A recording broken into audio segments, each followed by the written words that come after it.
आज मे 1 अर्थात् अन्तर्राष्ट्रिय मजदुर दिवस नेपालमा पनि विभिन्न कार्यक्रम गरी मनाइँदै नुवाकोटमा 20,000 घनमिटरको विशाल ढुङ्गामा सेनाले गर्यो ब्लास्टिङ, 47 घर धुरीको जोखिम टर्यो।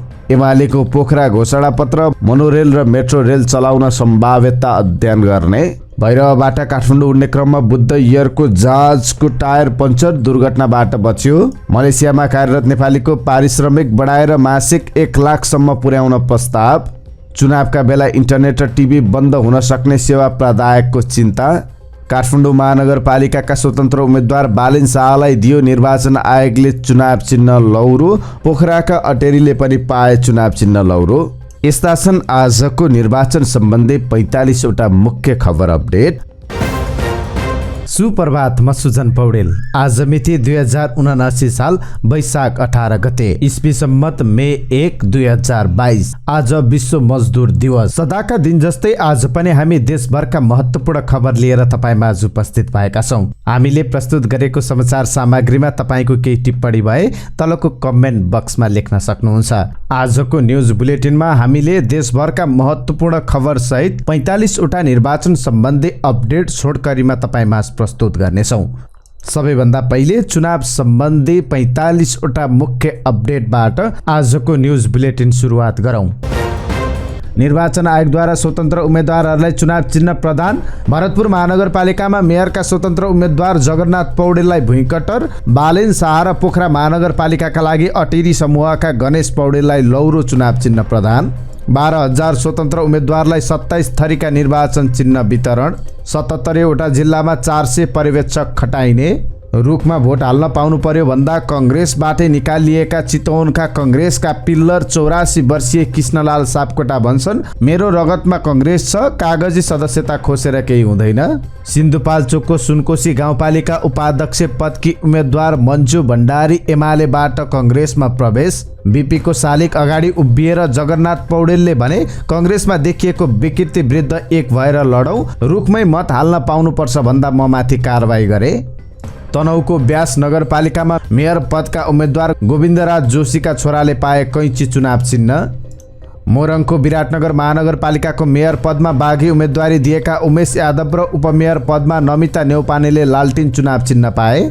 वीरेन्द्रनगरमा एमालेको प्रतिबद्धता, गर्भवती महिलालाई भिडियो एक्सरे र एम्बुलेन्स सेवा निशुल्क, महिला बालबालिका विशेष अस्पताल बनाइने, सामुदायिक कुकुर व्यवस्थापन गर्ने नीति बनाइने। रामेछापमा कङ्ग्रेस र एकीकृत समाजवादीसँग माओवादीको डबल रोल, कङ्ग्रेस बन्यो उम्मेद्वार बेन।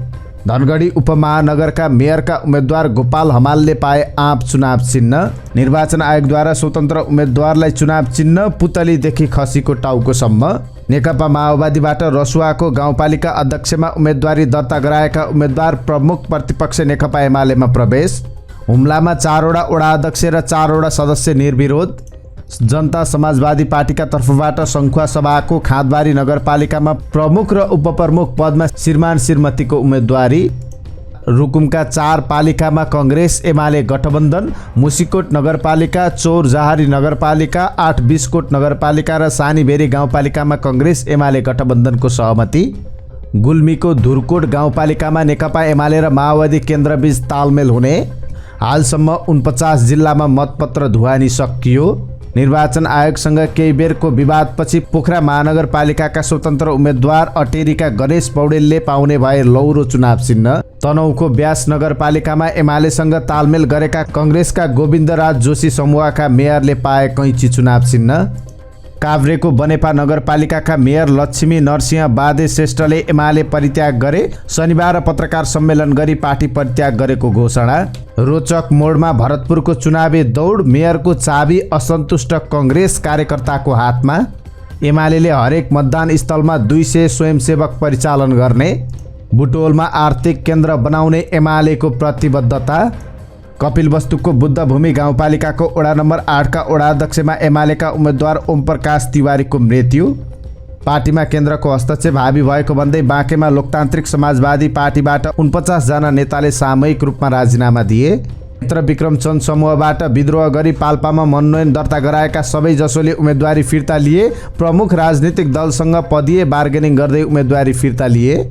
बाजुरामा दलित बस्ती जता साउ उतै भोट। बाजुराको दलित बस्तीका बासिन्दाले आफ्नो साउको निर्देशनमा मतदान गर्दै स्थानीयले भने अहिले त एकलाई सहयोग गरे अर्को साउ आफूहरूमाथि आइलाग्ने अवस्था आयो, अब कसरी भोट हाल्ने, कसको निर्देशन मान्ने। बाजुराका दलित बस्ती जता साउ उतै भोट। माओवादी केन्द्र बर्दिवासबाट महिला वडा सदस्य निर्विरोध निर्वाचित। झापामा थरी थरीका गठबन्धन, राप्रपा कतै नभई नहुने कतै बैगुनी। पोखराका लागि एमालेका तर्फबाट मेयरका उम्मेद्वार भन्छन् महाभारत छ, अब चुनाव लड्दिन। पोखरा महानगरपालिकाको मेयरमा बागी उम्मेदवारी दिएका विमल बहादुर कार्कीको चुनाव चिन्ह लालटिन।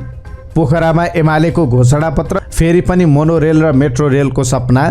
बनेपा नगरपालिकाका प्रमुखको भनाई, चण्डेश्वरी माईको कसम खाएर एमाले नेताहरूले धोका दिए। नेकपा एमालेका वरिष्ठ उपाध्यक्ष ईश्वर पोखरेलको प्रचण्डलाई सुझाव, कङ्ग्रेसमै प्रवेश गर्नुहोस्। र म्याग्दीको बेनी नगरपालिकामा उम्मेदवारी फिर्ता लिएर कङ्ग्रेस र माओवादीको चुनावी तालमेल। आज मे 1 तारिक अन्तर्राष्ट्रिय श्रमिक दिवस। काठमाडौँसहित देशभर विभिन्न कार्यक्रम गरी मजदुर दिवस मनाइँदैछ। नेपालसहित विश्वका मजदुरले मे 1 लाई विशेष पर्वका रूपमा मनाउँदै आएका छन्। श्रमिकको हक अधिकारको सुनिश्चितताका लागि दबाब दिने उद्देश्यले हरेक वर्ष श्रमिक दिवस मनाइँदै आएको छ। नेपालमा विक्रमसम्म 2007 सालदेखि श्रमिक दिवस मनाउन थालिएको हो। विराटनगरमा 2007 सालमा मजदुर आन्दोलनसँगै श्रमिक दिवस मनाउन थालिएको हो। तर 2046 को राजनीतिक परिवर्तनपछि मात्रै मे 1 तारिकमा सार्वजनिक बिदा दिन थालिएको हो। नेपाली सेनाले नुवाकोटमा 20,000 घनमिटरको विशाल ढुङ्गा ब्लास्टिङ गरेको छ। दाप्चेश्वर गाउँपालिका 1 ग्याङफेदी स्थित नेगी गाउँको बस्तीमाथि रहेको करिब 20,000 घनमिटरको ठूलो ढुङ्गा सेनाले ब्लास्टिङ गरेसँगै 47 घरधुरीका 285 परिवारको जोखिम टरेको छ। गाउँपालिका अध्यक्ष योविन्द्र सिंह तामाङले बस्तीमाथि जोखिम भएकाले सेनाको सहयोगमा ब्लास्टिङ गरिएको बताएका छन्। ढुङ्गाको जोखिम त तर्यो, तर ब्लास्टिङले जमिन हल्लिएकाले पूर्ण रूपमा जोखिम टरिसकेको छैन। अब वर्षा भएपछि अर्को वर्षबाट पूर्ण रूपमा सुरक्षित हुन्छ। उनले भने यसपालि भने पहिरोको जोखिम छ।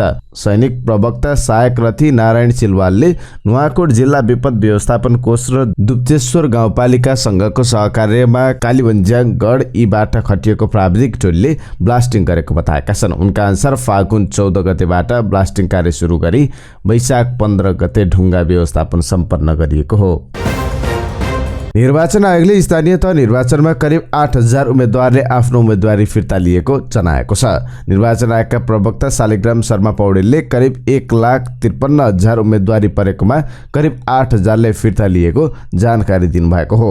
उम्मेदवारी फिर्ता लिएको संख्या करिब 8,000 छ। 1,53,000 उम्मेदवारी परेको थियो भने त्यसमा करिब 8,000 जति उम्मेदवारले फिर्ता लिएका छन्। अब करिब 1,45,000 उम्मेदवार कायम हुने देखिएको छ।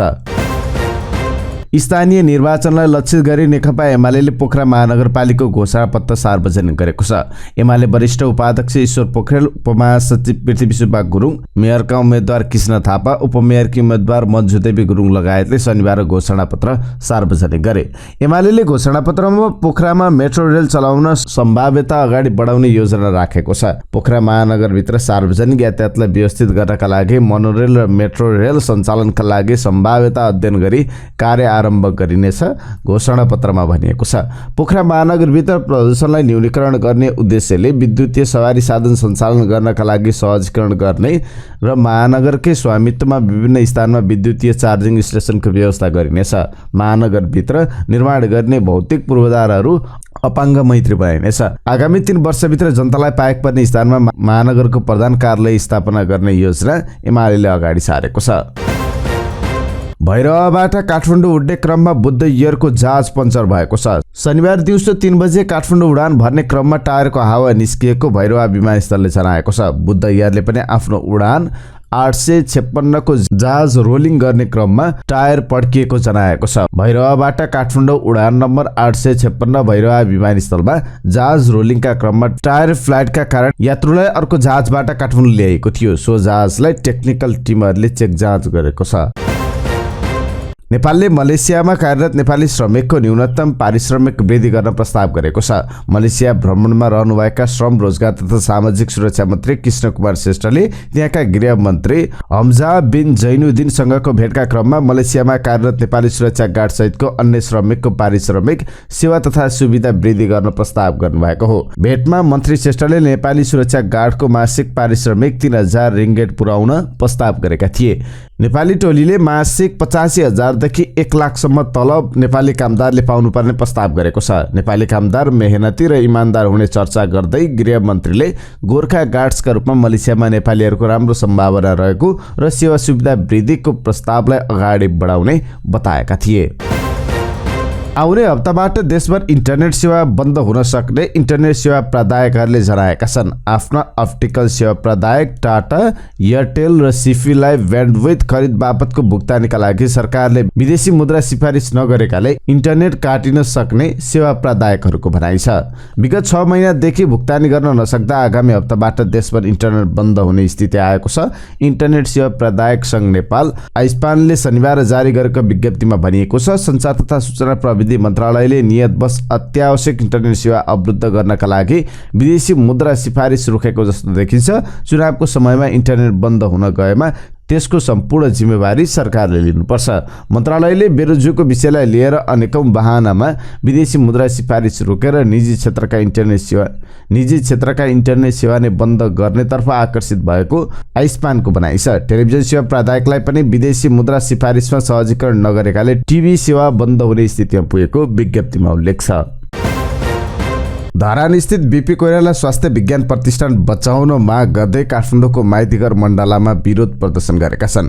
हामी नेपाल संस्थाका सामाजिक अभियन्ताले 1 महिना अघि थालेको विरोध प्रदर्शनलाई निरन्तरता दिँदै शनिबार 4 बजे प्रदर्शन गरेका हुन्। झण्डै 100 बढी प्रदर्शनकारीले प्लेकार्डमा अस्पतालमा भ्रष्टाचार अति भयो, अत्याचार कति गर्छौ घोटाला, एबीपी का घोटाला, धेरै दुःख पायौ, स्वच्छ प्रतिष्ठान चाहियो लगायतका नारा लेखेर प्रदर्शन गरेका थिए। शनिबार काठमाडौँ, पोखरा र धरानमा एकसाथ विरोध प्रदर्शन गरिएको अभियानका सदस्य शङ्कर पुरीले जानकारी दिएका छन्। आज नेकपा एमाले हेटौडामा आमसभा गर्दैछ। आमसभामा एमालेका अध्यक्ष केपी शर्मा ओलीले सम्बोधन गर्नुहुने भएको छ। स्थानीयता निर्वाचनलाई केन्द्रित गरेर हेटौडा जान लाग्नु भएको हो। आमसभामा मकवानपुरका 10वटै स्थानीय तहका एमालेका उम्मेद्वार, नेता, कार्यकर्ताहरूसहित 40,000 भन्दा बढीको सहभागिता रहने एमालेले दाबी गरेको छ। हेटौडा उपमहानगरपालिकाका विभिन्न 4वटा नाकाबाट पैदल र्याली गरी उपराचौरमा आमसभा गरिने एमाले मकवानपुरका अध्यक्ष एकलाल श्रेष्ठले जानकारी दिनुभयो। नेपाली कांग्रेसका वरिष्ठ नेता रामचन्द्र पौडेलले नेकपा एमालेका अध्यक्ष केपी शर्मा ओलीले राजावादीसँग गठबन्धन गरिरहेको आरोप लगाउनु भएको छ। शनिबार काठमाडौँमा आयोजित एक कार्यक्रममा बोल्दै वरिष्ठ नेता पौडेलले ओलीले पुरातनपन्थी र भ्रष्टाचारीहरूसँग गठबन्धन गरेको आरोप लगाउनु भएको हो। उहाँले विकासको नाममा नेकपा एमालेका कार्यकर्ताले केन्द्रबाट बजेट लगेर आफै उपभोक्ता, आफै ठेकेदार बन्ने गरेको र बजेट सबै खल्तीमा हालेको आरोप लगाउनुभयो। उहाँले नेकपा एमालेले विकासका योजनाहरू अल्पत्र पारेको समेत बताउनुभयो। वरिष्ठ नेता पौडेलले नेकपा एमालेले बारम्बार संसदमाथि हमला गरेर जनताको अधिकारमाथि हमला गरेको बताउनु भएको छ। नेपाल भारत सीमाको 10 गजा क्षेत्रबाट अवैध हात हतियार भित्रिन सक्ने र निर्वाचन प्रभावित हुने भन्दै नाकामा कडाई गरिएको छ। यही वैशाख 30 गते हुने स्थानीय तहको निर्वाचनमा खुल्ला सीमाका कारण भारतबाट अवैध घटना हुन सक्ने सम्भावना रहेको उल्लेख गर्दै नाकामा कडाई गरेको जिल्ला प्रहरी कार्यालय बाँकेले जनाएको छ। अहिले जमुना र रूपैडिया नाकामा दुवै देशका सुरक्षाकर्मीले आवागमनमा सुरक्षा जाँचलाई कडाई गरेको र दुवै देशका सुरक्षाकर्मीले संयुक्त सुरक्षा गस्ती समेत सुरु गरेको जिल्ला प्रहरी कार्यालय बाँकेका प्रहरी नायब उपरीक्षक मधुसूदन नेउपानेले जानकारी दिनुभयो। पछिल्लो 24 घण्टामा थप 5 जना कोरोना संक्रमित थपिएका छन्। स्वास्थ्य तथा जनसङ्ख्या मन्त्रालयका अनुसार देशभर पछिल्लो 24 घण्टामा 2214 जनाको परीक्षण गर्दा 5 जना संक्रमित थपिएका हुन्। त्यस्तै 17 जना संक्रमण मुक्त भएका छन्। कर्णाली प्रदेशकै सबैभन्दा बढी स्याउ उत्पादन हुने जिल्ला जुम्लाका बगैँचामा स्याउका फूल फुलेर सेताम्य भएका छन्। स्याउका फूलले त्यहाँको वातावरण निकै रमणीय देखिन्छ। जुम्लेली किसानले लगाएका स्याउका बोट फुलेर सेताम्य भएपछि त्यहाँको वातावरण रमाइलो देखिएकोमा स्थानीय शिव कार्की खुसी पनि देखिन्छन्। उनले भने जुम्ला अर्ग्यानिक स्वादिलो स्याउ पाउने जिल्लाका रूपमा चिनिन्छ। त्यो स्वादिलो स्याउ फल्ने बोटका बगैँचामा फूल फुलेर अहिले सेताम्य भएको छ। नेपाल र जिम्बाब्वे ए बीचको खेल तालिका परिमार्जन भएको छ। यसअघि एक दिवसीय खेल पहिले हुने तय भएको थियो, तर वर्षाका कारण शनिबार हुने भनिएको पहिलो एक दिवसीय खेल स्थगित भएपछि खेल तालिकामा परिमार्जन गर्दै नेपाल क्रिकेट संघले टी20 पहिला गराउन लागेको हो। 3 खेलको टी20 श्रृङ्खलापछि 3वटा एक दिवसीय खेल हुनेछन्।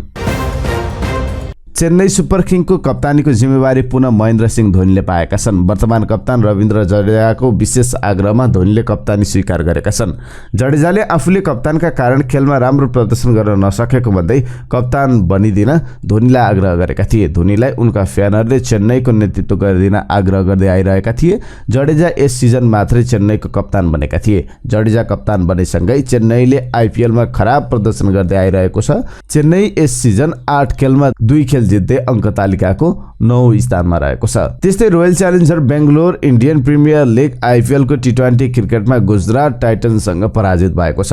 बेङ्गलोर गुजरातसँग 6 विकेटले पराजित भएको हो। मुम्बईमा बेङ्गलोरले दिएको 171 रनको लक्ष्य पछ्याएको गुजरातले 19 ओभर 3 बलमा 4 विकेट गुमाउँदै 174 रन बनायो। गुजरातका लागि राहुल तेवाटियाले सर्वाधिक 43 रनको योगदान गरे। त्यस्तै डेभिड मिलरले 39 रन बनाउँदा शुभमन गिलले 31 रनको योगदान गरे। बलिङतर्फ बेङ्गलोरका लागि शहबाज अहमेद र वानिन्दु हसारङ्गाले 2-2 विकेट लिए। यसअघि पहिले ब्याटिङ गरेको बेङ्गलोरले निर्धारित 20 ओभरमा 6 विकेट गुमाएर 170 रन बनाएको थियो। बेङ्गलोरका लागि विराट कोहली र रजत पटिदारले अर्धशतकीय पारी खेले। 53 बल खेलेका कोहलीले 6 चौका र 1 छक्का प्रहार गर्दै 58 रन बनाएका थिए। त्यस्तै 32 बल खेलेका पटिदारले 5 चौका र 2 छक्का प्रहार गर्दै 52 रन बनाए। बेङ्गलोरका लागि ग्लेन म्याक्सवेलले 33 रनको योगदान गरे। बलिङतर्फ गुजरातका लागि प्रदीप सनवागले 2 विकेट लिए। त्यस्तै मोहम्मद सामी, अल्जारी जोफेस, राशिद खान र लकी फिक्सनले 1-1 विकेट लिएका थिए। जिसँगै गुजरात 9 खेलबाट 16 अङ्क जोडेर तालिकाको शीर्ष स्थानमा छ। पराजित बेङ्गलोर 10 खेलबाट 10 अङ्क जोडेर तालिकाको 5औं स्थानमा छ। पश्चिमी न्यूनचापीय प्रणालीको प्रभावले देशका विभिन्न स्थानमा वर्षा भइरहेको मौसम पूर्वानुमान महाशाखाले जनाएको छ। महाशाखाका अनुसार हाल देशमा पश्चिमी न्यूनचापीय प्रणाली तथा भारतको उत्तर प्रदेशदेखि पश्चिम बङ्गालसम्मको न्यूनचापीय प्रणाली र स्थानीय वायु गरी 3वटा संयुक्त मौसमी प्रणालीको प्रभाव रहेको छ। उक्त 3 मौसमी प्रणालीको प्रभावले अहिलेको मौसमी गतिविधि भइरहेको महाशाखाका मौसमविद मन्जु बासीले जानकारी दिएकी छन्। मौसमी प्रणालीको प्रभाव कायमै रहेकाले अझै 1-2 दिन वर्षा हुने मौसमविद बासीले बताइन्। भारतमा कोरोना भाइरस संक्रमितको संख्यामा हरेक दिन वृद्धि भइरहेको छ। भारतको स्वास्थ्य मन्त्रालयको ताजा आँकडा अनुसार पछिल्लो 24 घण्टामा भारतमा कोरोना भाइरसका 3688 नयाँ संक्रमित भेटिएका छन्। 24 घण्टाको अन्तरालमा 50 बिरामीको मृत्यु भएको छ। सक्रिय संक्रमित बढेर 18684 पुगेको छ। भारतमा कोरोनाका कारण ज्यान गुमाउनेको कुल आँकडा 5,23,803 रहेको छ। भारतको केन्द्र सरकारले कोइलालाई देशका कुना कुना छिटो पुर्याउन यात्रुवाहक रेल सेवा नै अवरुद्ध गरेको छ। भारतका सरकारी अधिकारी वर्षौं यताको ठूलो ऊर्जा सङ्कटको असर आम जीवनमा पर्न नदिन सक्रिय भएका छन्। भारतमा उपभोग हुने कोइला मध्ये 80% कोइला उत्पादन गरिएको कोइल इन्डियाले अप्रिल महिनामा कोइला उत्खनन 27.2% ले बढाएको केन्द्रीय कोइला मन्त्रीले बताए। कोइला उत्पादन गरेपछि तिनलाई आवश्यक ठाउँमा पुर्याउनु पनि पर्छ। त्यसैलाई मध्यनजर गरेर भारतीय रेल सेवाका 753 यात्रुवाहक रेललाई रोकेको केन्द्रीय सरकारले जानकारी दिएको छ। भारतको केन्द्र सरकारले राज्य सरकारलाई आगामी 3 वर्षसम्म कोइला आयात वृद्धि गर्न आह्वान गरेको छ। यसले पनि भारतको ऊर्जा सङ्कटको गम्भीरतालाई व्यक्त गरेको समाचार एजेन्सी रोइटर्सले लेखेको छ। भारतमा 40 वर्ष यताकै सबैभन्दा तीव्र गतिमा बिजुलीको माग बढिरहँदा कोइलाको भण्डारण भने 9 वर्ष यताकै सबैभन्दा न्यून स्तरमा झरेको छ। भारतमा उत्पादन हुने कुल बिजुली मध्ये 75% कोइला कोइला प्रयोग गर्ने थर्मल पावर प्लान्टबाट आउँछ। बिहिबार भारतीय रेल सेवाका 427 अलग रेलहरूमा कोइला लोड गरेको भारतीय सरकारले जानकारी गराएको छ, जुन आवश्यकता भन्दा कम हो। अहिले दैनिक 453 कोइला बोक्ने रेलको आवश्यकता रहेको विज्ञले बताएका छन्। भारतले अहिले गम्भीर ऊर्जा संकट बेहोरिरहेको छ। भारतले अहिले करिब दिनको 10 घण्टा बिजुली कटौती गर्नु परेको छ।